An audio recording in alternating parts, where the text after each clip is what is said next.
What is going on, everyone? It's Mr. Uzi here, and today we're doing something that's completely unorthodox. I don't recommend you trying it at home, but I figured might as well because I had a little spare time. So today we are doing something that I've been kind of wondering if was possible for the past few years, and that is finding a way to get a little more gaming performance out of, this may look familiar to some of you depending on how long you've been here with the channel.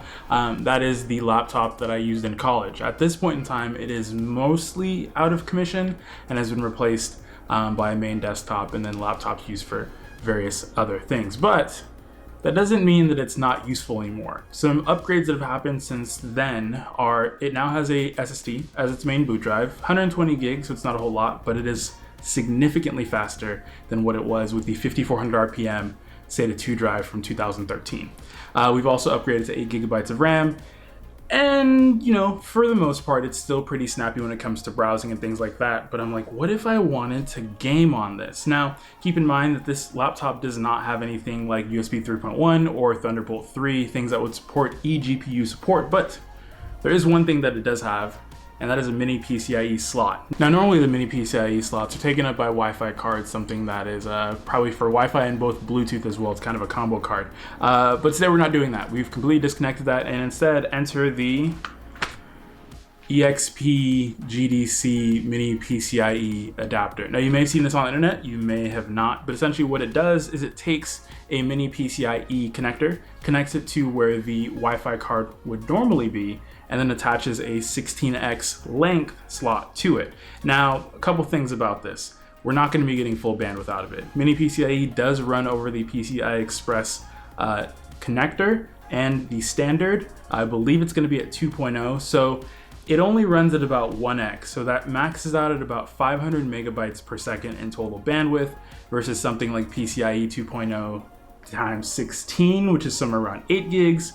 And then for 3.0 16, you're looking at about 16 gigs. So these are all per second transfer speeds as well. So I have no idea what we're going to get in terms of performance from this, but I'm also going to show you the setup, and trust me, if it doesn't sound weird now, just wait until you see what we're actually doing here.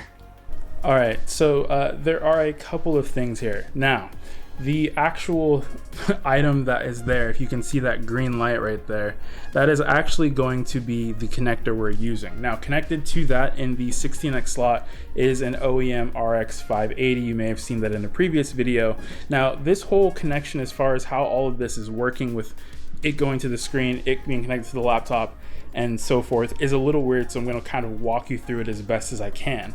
Now, ultimately, things that you're going to need to pay attention to are, probably the major thing is power. We need to somehow power the dock as well as the graphics card. Now, you could also go with a graphics card option that doesn't require any external power, which would probably be better. I didn't have any on hand that had such an HDMI output, or DVI, I believe this monitor supports, or VGA. So we went with one that has HDMI, but it also requires 6-pin power. So I also didn't have a spare power supply. So I have the Corsair Bulldog here, which is plugged in. Now, if you look over there, you see that red light. It's also on and powered on to the motherboard itself. Now, in theory, that should be fine. The cooler is also running and the pump is also running. So if the CPU is running at any temperatures, it's also getting cooled. No problem there.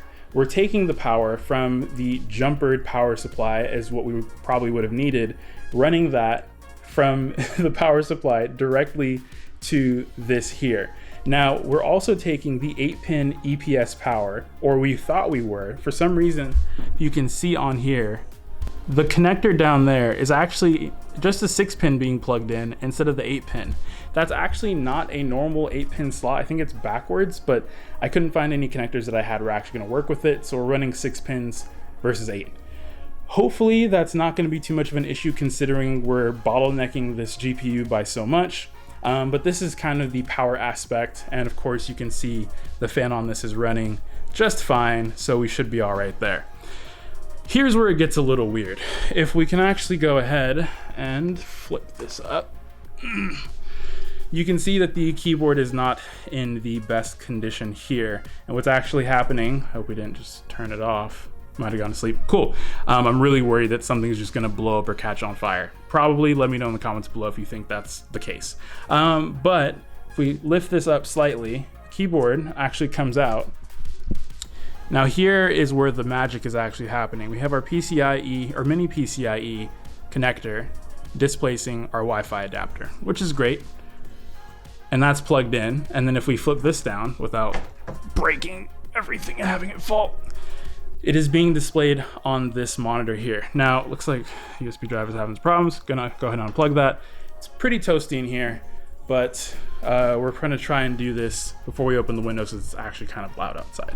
But what we're going to do essentially here is, keypads, touchpad still works. We're going to, nope, not do that. And then we're going to do the accept and express install. This will be installing the drivers for the RX 580. Now, once this is done, hopefully the resolution will, kind of figure its way out with scaling, and then we can actually go ahead and do some testing. I may have to load it up on Ethernet and drag and drop some games onto here. I really don't think we're gonna get a whole lot of performance out of this, so probably nothing too crazy. We also have to worry about hard drive space.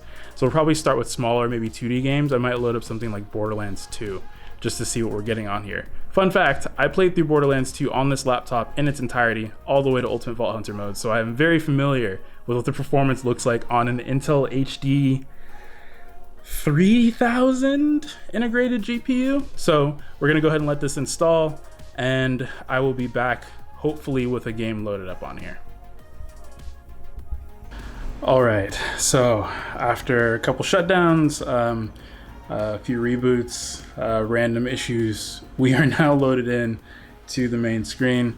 For convenience, I've gone ahead and just connected a wireless controller so I can control it from here. So we are in the main menu. As I stated earlier, we're getting somewhere around 13 to 20. So let's go ahead and change these settings. Since we're on a 1080p monitor, we're going to uncap the frame rate. So CPU is probably going to cry. Hopefully it doesn't shut down as well, because that wouldn't be good. And we are going to jump this all the way to 1080p. Now, because of the limitation of the bandwidth on mini PCIe, I can expect that we're going to be severely bottlenecked in many ways, but it's also just for the fun of it, we're just going to crank everything up to high.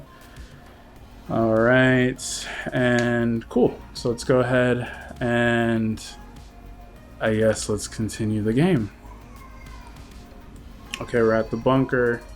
Let's see, load times look pretty decent so far.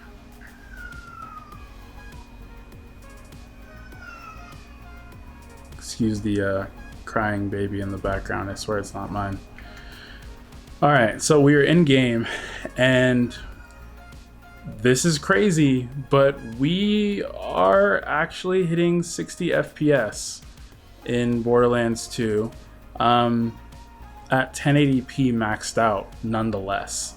So a little bit of reference here on my Ryzen 1600 with the GTX 1070, we're able to hit roughly about 144 most of the time, which is actually really good.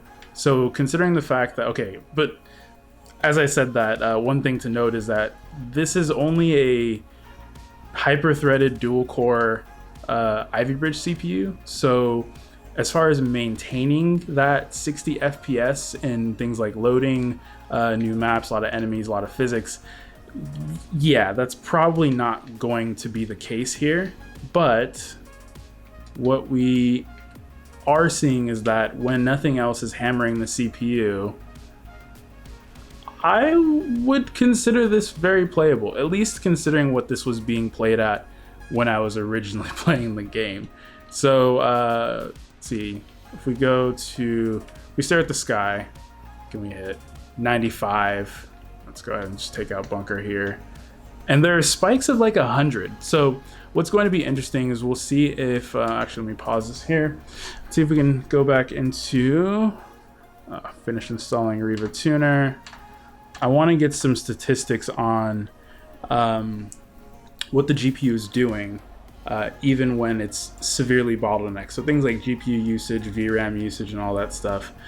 Even core clock, considering we're not going to be able to fully utilize this GPU. Although considering that it's hitting 100 frames at a certain point, we might be using more than I had anticipated, which is also interesting.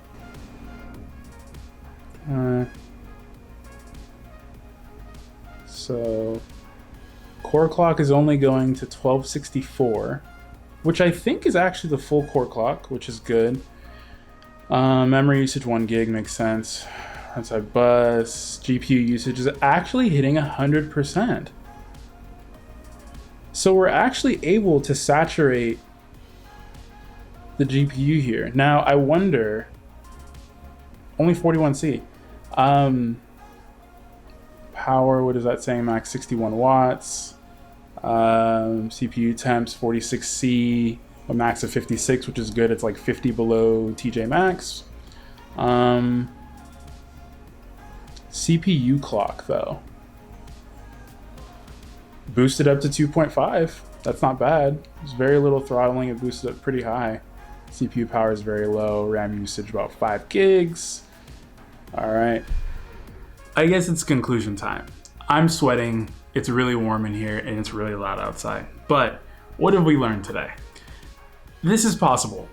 You can hook up an external, fully fledged gaming graphics card to your aging, I think at this point, 6-year-old laptop and get somewhat okay gaming performance at 1080p, assuming you have enough cores where simple services like MSI Afterburner and Fraps don't bog down your CPU cycles. Now, is this actually practical? No. The keyboard is pretty much in an unusable state. It is completely disconnected from the actual laptop, and there's pretty much no way to use it comfortably without either dislodging the actual connector for the keyboard or the mini PCIe adapter, which we are using. Another thing, you will need a power supply, whether it's one you already have or a spare one that you have lying around that's not in a computer. In my case, I didn't have the one that wasn't in a computer, so I am kind of jerry-rigging a machine that's currently not in use, kind of.